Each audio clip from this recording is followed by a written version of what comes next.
কেমন আছো তোমরা সবাই? আশা করছি তোমরা প্রত্যেকেই ভালো আছো, আমরাও ভালো আছি। আজকে হচ্ছে কালী পুজোর রাত, আর আমাদের মণ্ডপেও কালী পুজো হচ্ছে, সেখানেও যাব আর তোমাদের সেখানকার ঠাকুরও দর্শন করাবো। তার আগে চলো বাড়ির মোমবাতিগুলো জ্বালিয়ে নিই। বাড়ির মোমবাতিগুলো প্রায় আমাদের জ্বালাতে আধ ঘন্টা পৌনে 1 ঘন্টা মতন লেগেছে। সমস্তটাই গৌতমই করেছে, তার কারণ বিভান যেহেতু আমার কোল থেকে নামতে চায়নি, সেই কারণে মোমবাতি লাগানো এবং জ্বালানো সব কাজগুলোই বিভানের বাবাই করে দিয়েছে।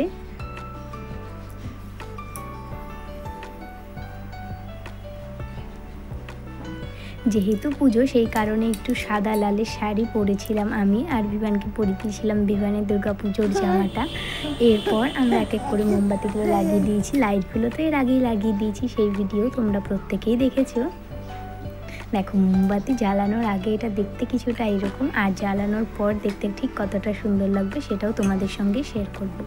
এদিকে প্রথমে আমরা ঘরে ঠাকুরের সামনে প্রথমটা জ্বালিয়ে দিলাম। যেহেতু এটা ছোট করে জ্বালিয়েছি, তার কারণ আমাদের বাড়ির নিয়ম অনুসারে আমরা মোমবাতি জ্বালিয়ে রেখে কোথাও বাইরে যাই না, মানে ঘরে মোমবাতি জ্বালিয়ে বাইরে যাই না, তবে বাইরে মোমবাতি জ্বালিয়ে আমরা বাইরে যেতেই পারি। সেই কারণে ঘরের মোমবাতিটাকে ছোট হাফ করে কেটে তারপর জ্বালিয়ে দেওয়া হয়েছে। এরপর বাইরের মোমবাতিগুলো এক এক করে জ্বালিয়ে দিয়েছি।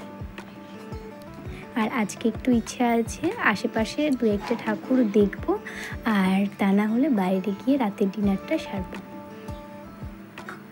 যেহেতু কালী পুজোর দিন, আজকে বেশিরভাগটাই নিরামিষ খাই, তো নিরামিষ এখানে একটা মাত্রই রেস্টুরেন্ট আছে যেখানে নিরামিষ পাওয়া যায়।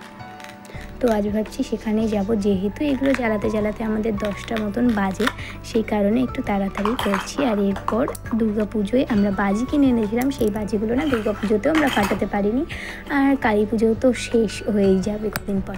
তো ভাবলাম কালী পুজোর দিন কিছু বাজি ফাটানো যাক, সেই জন্য ফুলঝুরি যেই বাজিগুলো, সেই বাজিগুলোও ফাটাবো। দেখো, এবার মোমবাতি জ্বালানোর পর দেখতে কত সুন্দর লাগছে না? মনে হচ্ছে ছোট ছোট টুনি লাইট জ্বালানো হয়েছে, কিন্তু না জানো তো এগুলো মোমবাতি, দেখতে কি দারুণ লাগছে। দেখো, আমার আগের বছরের ভিডিওটাও দেওয়া ছিল ইউটিউবে, কিন্তু আমি নিজে থেকে ডিলিট করেছি না ডিলিট হয়ে গেছে এটা ঠিক বুঝতে পারছি না।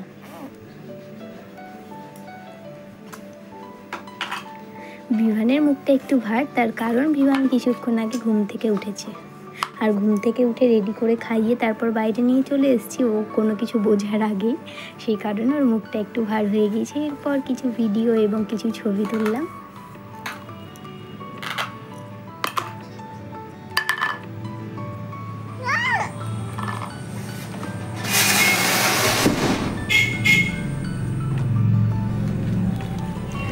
এরপর একটা বাজি ফাটালাম। তো পাঁচিলের পাশে যেহেতু গাছপালা তার আছে, সেই কারণে ওখানে না ফাটিয়ে আমরা উঠোনে চলে আসি।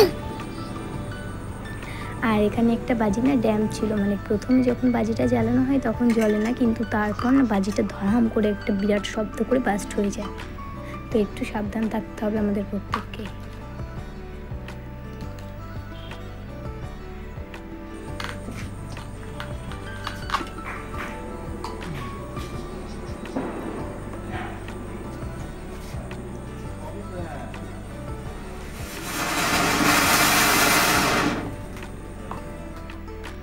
এরপর বাজি ফাটানোর পর আমরা যাব বাইরে খাবার খেতে, রাতের খাবারটা।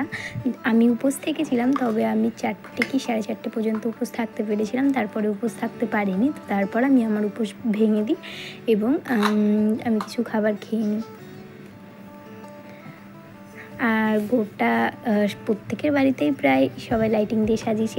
এই হচ্ছে আমাদের পাড়ার প্রতিমা। এই পুজোটা একদিনে প্ল্যান করে একদিনেই হচ্ছে, সেই জন্য পুজোটা হতে একটু রাত হবে, তবে পুজোটাও আমরা পুরো রাতের বেলা পুরো দেখতে পারিনি, তবে অর্ধেকটা পুজো দেখেছিলাম। চলো এবার রাস্তায় তোমাদের একটা অ্যাকোয়ারিয়াম দেখাবো, যেটা দেখতে ভীষণ সুন্দর, থেকেও সুন্দর, বাইরে থেকেও সুন্দর। তো অন্য একদিন তোমাদের পুরো ফুল ভিডিওটা আরও ভালো করে দেখো।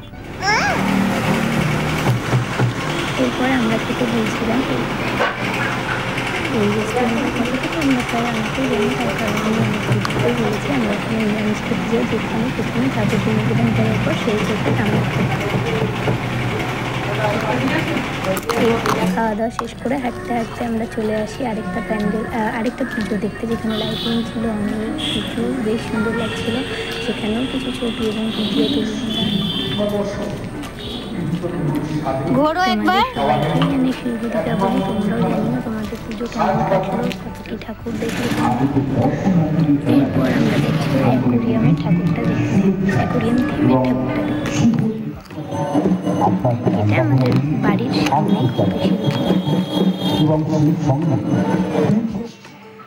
আর এখানে পুজো শুরু হয়ে গেছে, যজ্ঞ হচ্ছিল।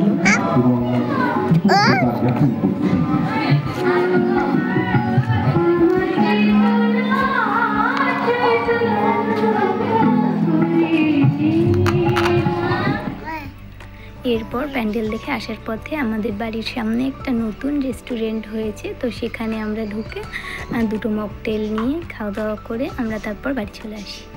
তো আজকের ভিডিও ছিল এতটুকুই। আজকের ভিডিওটা এখানেই শেষ করছি। তোমাদের প্রত্যেককে জানাই শুভ দীপাবলির অনেক শুভেচ্ছা। প্রত্যেককেই ভালো থেকো। Bye bye.